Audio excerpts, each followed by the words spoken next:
ഹരി ഓം. ശ്രീമദ് ഭഗവത്ഗീത 17-ാം അധ്യായം ശ്രദ്ധാത്രയ വിഭാഗ യോഗം തുടരുന്നു. ഓരോരുത്തർക്കും ആഹാരത്തിലുള്ള പ്രിയം പോലെ തന്നെ യജ്ഞങ്ങൾക്കും ഇതേ ഭേദമുണ്ട് എന്ന് പറയുന്ന ശ്ലോകങ്ങളാണ് ഇനി വരുന്നത്. യജ്ഞത്തെയും സാത്വികം, രാജസം, താമസം എന്ന് മൂന്നായി തിരിക്കാം. അതിൽ സാത്വിക യജ്ഞം എന്തെന്ന് പറയുന്ന ശ്ലോകമാണ് 11-ാമത്തെ ശ്ലോകം. അഫലാകാംക്ഷിഭിർയജ്ഞോ വിധിദൃഷ്ടോ യയുജ്യതേ യഷ്ടവ്യമേവേദി മനഃ സമാധായ സ സാത്വികഃ. അതിൻ്റെ വ്യാഖ്യാനം: യഷ്ടവ്യം ഏവ, യജ്ഞം ചെയ്യേണ്ടത് തന്നെ, ഇതി എന്ന് മനഃ മനസ്സിനെ സമാധായ ഉറപ്പിച്ചിട്ട് വിധിദൃഷ്ടഃ വിധി നിർദ്ദിഷ്ടമായ യഹ യാതൊരു യജ്ഞഃ യജ്ഞം അഫലാകാംക്ഷിഭി ഫലകാംക്ഷ ഇല്ലാത്തവരാൽ യുജ്യതേ യജിക്കപ്പെടുന്നുവോ സഹ സാത്വികഃ അത് സാത്വികം ആകുന്നു. യജ്ഞഫലത്തിൽ കാംക്ഷയില്ലാതെ വിധിപ്രകാരം തന്നെ ഈ യജ്ഞം ഞാൻ അനുഷ്ഠിക്കേണ്ടതാണ് എന്ന ബോധത്തോടുകൂടി മനസ്സിനെ ഏകാഗ്രമാക്കി യാതൊന്ന് യജിക്കപ്പെടുന്നുവോ അത് സാത്വികമായ യജ്ഞമാകുന്നു. ശുദ്ധാത്മാക്കളായ സജ്ജനങ്ങൾ ചെയ്യുന്ന കർമ്മങ്ങളൊക്കെയും നിസ്വാർത്ഥവും ഫലേച്ഛയില്ലാത്തതുമായിരിക്കും. ശാസ്ത്രവിഹിതങ്ങളായ കർമ്മങ്ങളെ സാത്വികന്മാർ ചെയ്യുകയുള്ളൂ.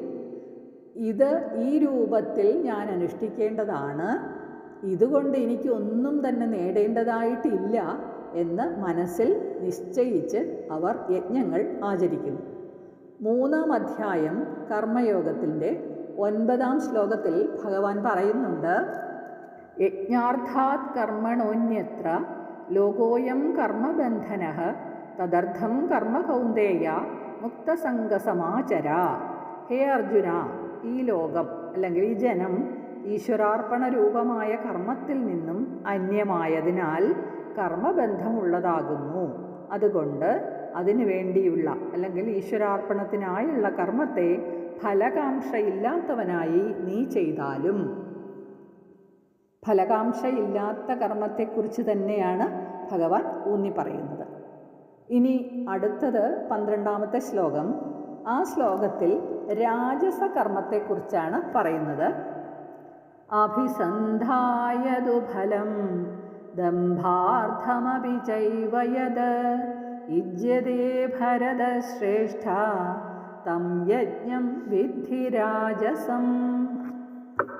ഭരതശ്രേഷ്ഠ, ഹേ ഭരതകുലശ്രേഷ്ഠനായ അർജുന, ഫലം പ്രയോജനത്തെ അഭിസന്ധായ ച ഉദ്ദേശിച്ചിട്ടും ദംഭാർത്ഥം അഭി ഏവ ദംഭത്തിന് വേണ്ടി തന്നെയും അല്ലെങ്കിൽ സ്വന്തം അന്തസ്സ് വെളിവാക്കുന്നതിനായിട്ടും യത് യാതൊന്ന് യുജ്യതേ യജിക്കപ്പെടുന്നുവോ തം യജ്ഞം ആ യജ്ഞത്തെ രാജസം വിദ്ധി രാജസം എന്ന് നീ അറിയണം.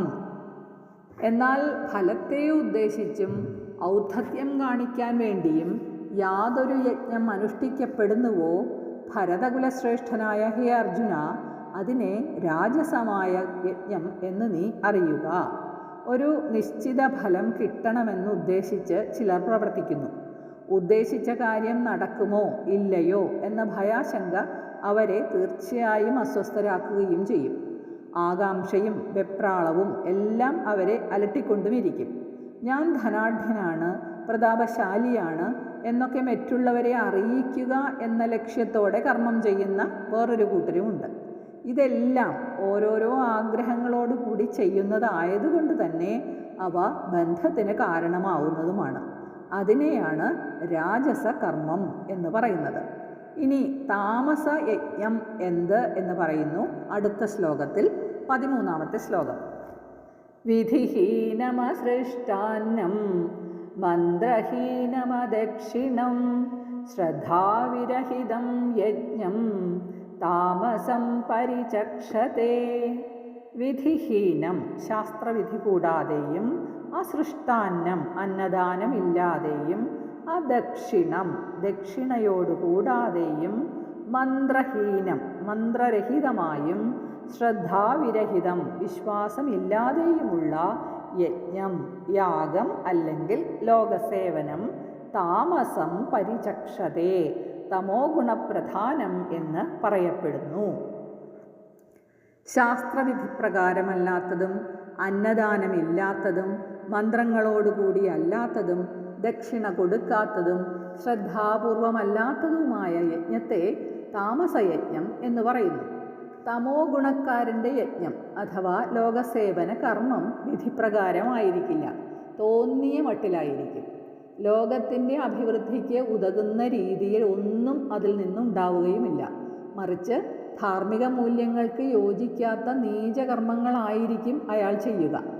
ഇതിൽ ബ്രാഹ്മണാദികൾക്ക് അന്നദാനം ചെയ്യാതുള്ള യജ്ഞമാണ് ഇത് എന്ന് പറഞ്ഞിട്ടുണ്ട്. അന്നം എന്നതിന് ഭക്ഷണം എന്നതിലുപരി വസ്ത്രം, പാർപ്പിടം എല്ലാം ഉൾപ്പെടുത്തി പറയാം. ഇതെല്ലാം ഉള്ളവൻ മറ്റുള്ളവർക്ക്, അതില്ലാത്തവർക്ക് സ്നേഹത്തോടെയും സന്തോഷത്തോടെയും അതെല്ലാം ദാനം ചെയ്യേണ്ടതാണ്. മന്ത്രങ്ങൾ പ്രയോഗിക്കാതെയോ അഥവാ പ്രയോഗിച്ചാൽ തന്നെ സ്വരമോ വർണ്ണമോ തെറ്റിച്ചു ചൊല്ലുകയോ ചെയ്യുന്ന യജ്ഞം മന്ത്രഹീനമാണ്. അതുപോലെ തന്നെ ദക്ഷിണ കൊടുക്കാതെ ചെയ്യുന്ന യജ്ഞവും താമസികമാണ്. ലോകത്തിന് പ്രയോജനപ്പെടുന്നതാണ് സാത്വിക യജ്ഞം, തനിക്ക് പ്രയോജനപ്പെടുന്നതാണ് രാജസയജ്ഞം. ലോകത്തിനും തനിക്കും പ്രയോജനപ്പെടാത്തതാണ് താമസികമായ യജ്ഞം. അടുത്തതായി 3 വിധത്തിലുള്ള തപസ് എങ്ങനെയെന്ന് പറഞ്ഞു തുടങ്ങുന്നു. 14-ാമത്തെ ശ്ലോകം മുതൽ. ദേവദ്വിജഗുരുപ്രാജ്ഞ പൂജനം ശൗചമാർജവം ബ്രഹ്മചര്യമഹിംസാ ച ശാരീരം തപ ഉച്യതേ. ദേവദ്വിജ ഗുരുപ്രാജ്ഞ പൂജനം, ദേവന്മാരെയും ബ്രാഹ്മണരെയും ഗുരുക്കന്മാരെയും പണ്ഡിതന്മാരെയും പൂജിക്കുക. ശൗചം മനസ്സ് ശരീരം എന്നിവ ശുദ്ധമാക്കി വയ്ക്കുക. ആർജവം വക്രതയില്ലായ്മ. ബ്രഹ്മചര്യം ബ്രഹ്മണി ചരതി ഇതി ബ്രഹ്മചര്യഃ വിദ്യ ബ്രഹ്മവിദ്യ ശീലിച്ചുകൊണ്ടിരിക്കുക. അഹിംസ ഒന്നിനെയും ഉപദ്രവിക്കാതിരിക്കുക. ഏതാനീച്ച ഇവയെല്ലാം ശാരീരമായ തപഃ ഉച്യതേ തപസ് എന്ന് പറയപ്പെടുന്നു. ദേവന്മാരെയും ദ്വിജന്മാരെയും ഗുരുക്കന്മാരെയും ജ്ഞാനികളെയും പൂജിക്കുക.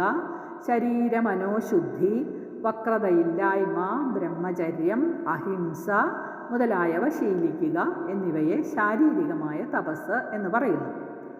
ഗുണങ്ങളെ ആശ്രയിച്ച് തപസ് 3 തരമുണ്ട്: സാത്വികം, രാജസം, താമസം.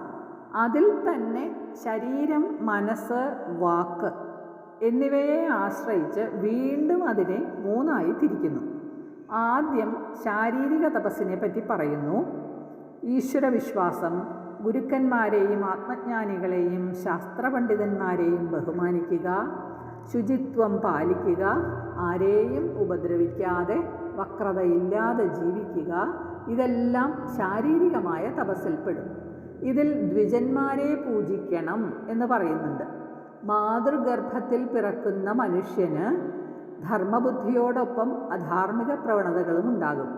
പലവിധമായ പരിമിതികളിൽ നിന്നും ശോകമോഹങ്ങളിൽ നിന്നും അകന്ന് ഈശ്വര അനുഭൂതിയിലേക്ക് ഉണരണം. ഇന്ദ്രിയ മനോബുദ്ധികളുമായി നമുക്കുള്ള താതാത്മ്യം വെടിഞ്ഞ് ഈശ്വരഭാവത്തിലേക്ക് ഉണരലാണ് 2ാം ജന്മം അഥവാ ദ്വിജത്വം, ബ്രാഹ്മണ്യം എന്ന് പറയുന്നത്. ശൗചം, ആർജവം എന്നിവയും ഇതിന് ആവശ്യമാണ്. ബാഹ്യവും ആഭ്യന്തരവുമായ ശുദ്ധിയാണ് ശൗചം. മനസ്സും ശരീരവും മാത്രമല്ല, ഉടുക്കുന്ന വസ്ത്രവും ഇരിക്കുന്ന സ്ഥലവും ഉപയോഗിക്കുന്ന സാധനങ്ങളും എല്ലാം ശുചിയാക്കി വെക്കണം. കാപട്യമില്ലാത്ത പെരുമാറ്റത്തെയാണ് ആർജവം എന്ന് പറയുന്നത്. മനസ്സും വാക്കും പ്രവൃത്തിയും ഒന്നുപോലെ ആവണം. ആചാരവിചാരങ്ങളിൽ വൈരുദ്ധ്യങ്ങൾ ഉണ്ടാവാനേ പാടില്ല. നിരന്തരമായി ബ്രഹ്മത്തെ അനുസന്ധാനം ചെയ്യുന്നതിനെ ബ്രഹ്മചര്യം എന്ന് പറയുന്നു. മനഃപൂർവമായി ആരെയും ദ്രോഹിക്കാതിരിക്കലാണ് അഹിംസ. ശാരീരികമായ തപസ്സിനെക്കുറിച്ചാണ് ഇത്രയും പറഞ്ഞത്. ഇനി വാങ്മയ തപസ്സിനെക്കുറിച്ച് അല്ലെങ്കിൽ വാചീകമായ തപസ്സിനെക്കുറിച്ച് പറയുന്നു 15-ാമത്തെ ശ്ലോകത്തിൽ. അനുദ്വേഗകരം വാക്യം സത്യം പ്രിയഹിതം ച യത് സ്വാധ്യായാഭ്യസനം ചൈവ വാങ്മയം തപ ഉച്യതേ.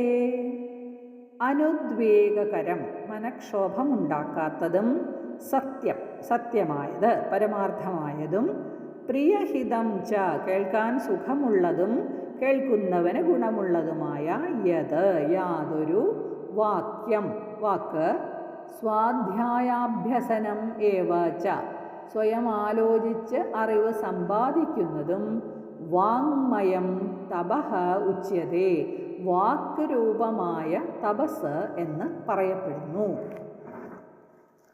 ആരെയും ക്ഷോഭിപ്പിക്കാത്തതും സത്യവും പ്രിയവും ഹിതവുമായ വാക്കും വേദശാസ്ത്രങ്ങളുടെ നിത്യപാരായണവും വാങ്മയ തപസ്സാകുന്നു.